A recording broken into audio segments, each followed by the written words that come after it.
আমি যদি ভুল না করি 90s আমাদের দেশে হলুদ ট্যাক্সি ছিল, মানে হলুদ ট্যাক্সিতে আমরা চড়েছি।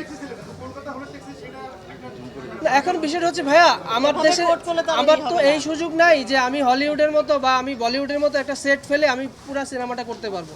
সো আমাদের বাজেট লিমিটেশনস আছে। আমরা ক্লোজ টু লোকেশন, মানে 90s ঢাকার যেই লুক, আমি মনে করি এখন আমার যে ঢাকা আছে সেই ঢাকাতেও আসলে 90s ঢাকার লুকটা নেই। যতটা আমি মানে কলকাতাতে আমি যতটুকু এখনও যেই হেরিটেজ বিল্ডিং বা হেরিটেজ এরিয়াগুলো আছে, আমার ঢাকায় কিন্তু এখন আর সেই জায়গা নেই।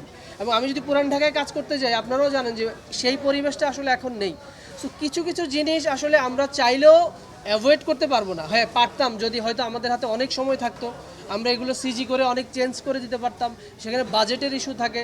সো আমরা আমাদের মতো করে চেষ্টা করেছি যে একটা 90s একটা লুক দেওয়ার জন্য।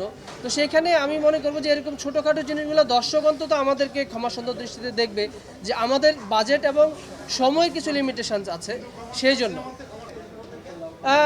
না, ঠিক আছে, ওই তো বললাম তো, যে কেউ যে কোনো কিছু এক্সপিরিয়েন্স করে বলতেই পারবে, এটা নিয়ে কোনো সমস্যা নেই। আমরা সেটা নিয়ে কাজ করেছি এবং কাজ করার পরে আমরা আবার উল্টো রিয়েকশনও অনেকের কাছ থেকে পেয়েছি, যে আমরা টিজারে আমাদের একটু হুড়াহুড়ির কারণে কিছু জায়গা আমাদের গ্যাপ ছিল এবং সেটাকে নিয়ে মানুষ অনেক ধরনের প্রচার করেছে এবং সেটা থেকে আমরা পরবর্তীতে ইনিশিয়েটিভ নিয়েছি এবং সেটা আমরা আমাদের ফিল্মে যারা টিজারটা দেখেছে এবং ফিল্মটা দেখেছে আর পার্থক্যটা অবশ্যই বুঝতে পারবে যে আমরা আসলে কতটা চেষ্টা করেছি।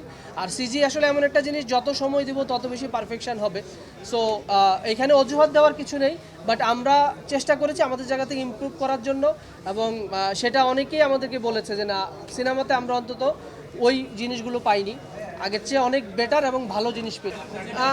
টেকনিক্যাল প্রবলেম হচ্ছে, আমি আরেকটা জিনিস বলি, আমরা যে জায়গা থেকে আউটপুটটা নিয়েছি সেই জায়গা থেকে অলমোস্ট আমাদের বাকি 3টা সিনেমার আউটপুট হয়েছে। সবগুলো ওখানেই ছিল, আমরা একসাথে মানে করে এনে সবগুলো দিয়েছি। আউটপুট একই হাউস থেকে বলতে গেলে হয়েছে। সো খুবই এখন দুঃখজনকভাবে সত্যি যেটা আসলে আমরা যে ডিসিপিটা এনেছি সেটা তো যমুনাতেও চলেছে। সো আসলে টেকনিক্যাল জিনিস এমন এক জিনিস, আপনি আসলে কাউকে দোষারোপ করতে পারবেন না। এটা আসলে হয়ে গেলে বলতে হবে যে আসলে হয়ে গেছে, আমি একজনকে দোষ দিতে পারবো না। না, হলে আসলে ব্ল্যাকের টিকিটটা তো আসলে আমাদের হাতে না। আমরা হল মালিকদেরকে বারবার বলেছি যে আপনারা দর্শকদেরকে ক্রয় ক্ষমতার মধ্যে রাখুন, এগুলো প্লিজ করবেন না। আর বাকিটা আসলে মানে এইটা তো আমরা পারবো না, বাট আমরা যতটা সম্ভব চেষ্টা করছি। আমাদের যেই ওখানে যেই লোকজন আছে হল ইয়ের জন্য, ওনারাও চেষ্টা করছে এটাকে যতটা সম্ভব কমানো যায়, সেই চেষ্টাটা আমরা করছি।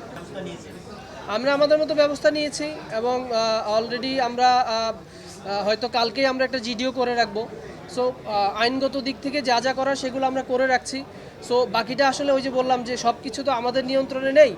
আর দর্শকদের উদ্দেশ্যে এটাই বলবো যে আপনারা প্লিজ আমাদেরকে ক্ষমা সুন্দর দৃষ্টিতে দেখবেন। আজকে 8টা 10 থেকে সিনেপ্লেক্সে স্টার সিনেপ্লেক্সে শো শুরু হচ্ছে এবং কালকে সবগুলো শাখাতে আপনারা একযোগে এই সিনেমাটি দেখতে পারবেন। এবং আপনাদের কাছে অনুরোধ থাকবে যে আপনারা যে 2 দিন সিনেমাটা দেখতে পারেননি, আপনারা অবশ্যই আসবেন এবং আশা করি আপনাদের এই হলে এই স্ক্রিনে আপনারা একটা ভালো এক্সপিরিয়েন্স পাবেন।